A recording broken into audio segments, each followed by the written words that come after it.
সকালে নির্মল, রাতে সঞ্জীব। মুখ্যমন্ত্রী শুভেন্দু অধিকারীর নির্দেশের পরই ব্যাক টু ব্যাক অ্যাকশন পুলিশের। তিলোত্তমার মৃতদেহ তড়িঘড়ি পুড়িয়ে দেওয়ার অভিযোগে বৃহস্পতিবার সকালেই নির্মল ঘোষকে গ্রেপ্তার করেছিল পুলিশ। স্ক্যানারে ছিলেন প্রাক্তন কাউন্সিলর সঞ্জীবও, তিনিও ইতিমধ্যে গ্রেপ্তার। অবশেষে তাকেও গ্রেপ্তার করলো খড়দহ থানার পুলিশ। তবে নির্মল ও সঞ্জীব ছাড়া আরও এক অভিযুক্ত সোমনাথদের বিরুদ্ধেও অভিযোগ দায়ের করেছিলেন তিলোত্তমার বাবা মা। এখনও তার খোঁজ মেলেনি বলেই জানা গিয়েছে।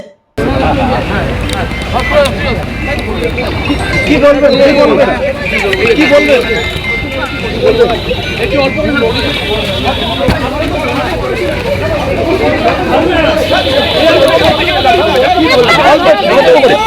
কি বলবেন